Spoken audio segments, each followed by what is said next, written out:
Welcome to MA Crime Files. Today's story is one of the creepiest and bizarre we've ever covered. So unsettling that it inspired the Netflix series, The Watcher. Our story starts in 2014, when a couple, Derek and Maria Broadus, purchased their dream home in Westfield, New Jersey. Life was looking really good for this couple. They were parents to 3 small children, 2 girls and a boy, and Derek, who had just turned 40 years old, was promoted to a senior vice president position. And now they were proud owners of a beautiful 6-bedroom house in a highly sought-out neighborhood, perfect to raise a family. Their new $1.3 million house was going to be quite an upgrade from their current $300,000 home. Although it was only 2 miles from their current home, it was a much bigger house. The couple also decided to spend some time and money on renovating the property before moving in, and spent an additional $100,000 on renovations. One day, only a few weeks before their move-in date, it was around 9 p.m., and Derek was alone at the new house busy painting when he decided to go check the mail. They hadn't moved in, and so he wasn't really expecting anything, but still wanted to check the mail, and to his surprise, there was a letter in the mailbox. He took the letter inside, and as soon he started to read, his blood ran cold. There, standing alone late at night, Derek read the following letter.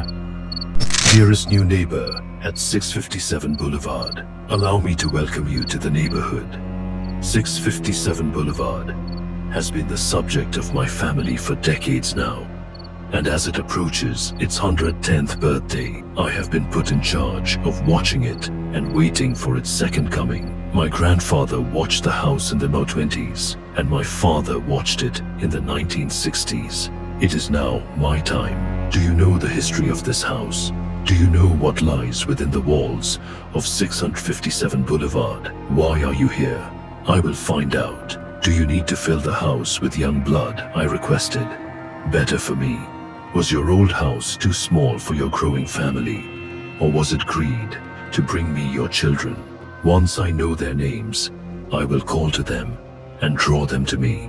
I see already that you have flooded 657 Boulevard with contractors so that you can destroy the house as it was supposed to be. 'Tis bad move. You don't want to make 657 Boulevard unhappy. The Watcher. In a panic, Derek ran around the house, closing the windows and locking all the doors before calling the cops. The police saw the letter but didn't really know what to make of it. They filed a report and left. With nothing else to do about the letter, Derek locked up the house and went home. And once home, he emailed the previous owners, John and Andrea Woods, about the letter and asked if they had also received any such letters.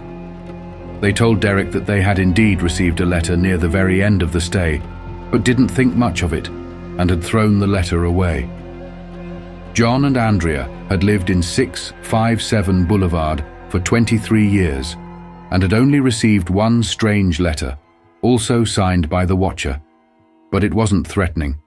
It just thanked them for their stay in the house and taking care of it, and that the house will be taken care of once they move out.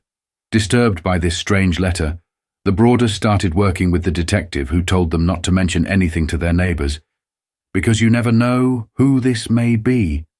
They continued to visit the house for renovations but never stayed too long. They acted all normal in front of the neighbors as to not raise any suspicion. It wasn't too long when Maria, who went to check on the paint at the new house, found a second letter in the mailbox. This time the letter was even creepier than the first one. It addressed the couple by their names and even mentioned their children's names, including their nicknames. The following is part of the second letter. 657 Boulevard is waiting for you to move in. It has been years and years since the young blood ruled the hallways of the house. Have you found all the secrets it holds? Will the young blood play in the basement? Or are they too afraid to go down alone? I would be very afraid if I were them. It is far away from the rest of the house. If you were upstairs, you would never hear them scream. Will they sleep in the attic? Or will you all sleep on the second floor? Who has the bedrooms facing the street? I'll know as soon as you move in. It will help me to know who is in which bedroom. Then I can plan better. The letter continued to describe how the Watcher was obsessed with the house and the family about to move in. It even talked about the painting easel that their children were playing with inside the home. The detective pointed out that the painting easel mentioned in the letter could not be seen from the street, but only from inside the house, and possibly from some of the neighbors' windows. The second letter was not just scary, but threatening, and after receiving it, Derek and Maria slowed down the renovations and stopped bringing their kids over. And in time, a third letter appeared in their mailbox. This letter asked them over and over to bring the kids back and how the house needed young blood running in the hallways. Derek and Maria were not getting any answers from the detective, so they hired private investigators, including a former FBI agent, to help profile the Watcher. They also installed security cameras on the property. However, they couldn't get any leads. The investigators had their suspicion on the neighbors, the Langfords, who were known to be a bit of a strange family in the neighborhood. The owner of the house was a woman in her 90s named Peggy Langford, who lived with her 6 grown children, all in their 60s and 70s. This was definitely a peculiar family, as none of the grown children had moved out. The Langfords' house was positioned in a way that they could easily see into 657 Boulevard. The detectives had suspicion on one of the sons, Michael Langford, and brought him in for questioning twice, but could not find any connection, and eventually the Langfords were ruled out. Despite of the police and the private investigators, there were no leads, which fueled Derek and Maria's frustration. Derek would often stay alone in the house, constantly looking outside for any signs of the Watcher. Now imagine this was happening to you. How would you feel? Would you move your family into this house? 6 months had gone by, and Derek and Maria still had not moved in. They continued to live in their old house. They were paying for both the houses, as well as the private investigators, which was adding a huge financial strain on them. Things had become so stressful with the housing situation that Maria was diagnosed with post-traumatic stress disorder, and Derek had to take medications to help him sleep. Finally, after months of agony, the couple decided to put their house for sale. But this didn't go as planned either, because their story had gotten out and gained popularity. This made the buyers afraid of the property, and they got no offers on the house. The financial pressure forced Derek and Maria sell their old house in which they were living in and move into Maria's parents' home. With no leads from the investigation and no offers on the house, Derek and Maria put the house for rent and were actually able to find renters.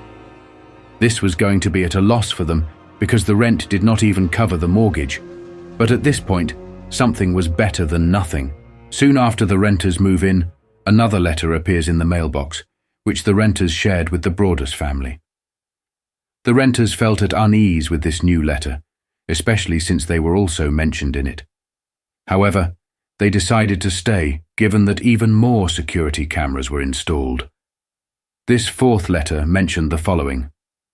You wonder who the Watcher is? Turn around, idiots. Maybe you've even spoke to me, one of the so-called neighbors, who has no idea who the Watcher is. Or maybe you do know, but are too afraid to tell anyone. My soldiers on the boulevard follow my orders to the T. They carried out their mission, and they saved the soul of 657 Boulevard on my orders. All hail the Watcher. Surprisingly, the renters continued to stay, and Derek took this letter as evidence to the police. But just like before, this was just another addition to the evidence, without any conclusions. In 2019, the financial and emotional burden of this house was too much that the Broadus family decided to sell the property at a great loss.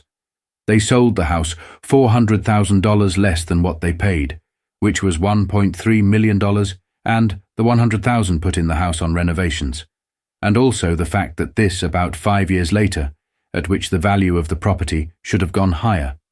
When property was finally sold, one last letter appeared and read as follows. You are despised by the house and the Watcher. 1. To this day, the identity of the Watcher stays anonymous, with many theories about it. Some say that it was in fact the strange neighbor family, and some even say that it was Derek himself, which doesn't make sense considering the loss he suffered. Before leaving, the Braduces sent a message to the new owners through their attorney. We wish you nothing but the peace and quiet we once dreamed of in this house. They also shared copies of the Watcher's letters, just in case.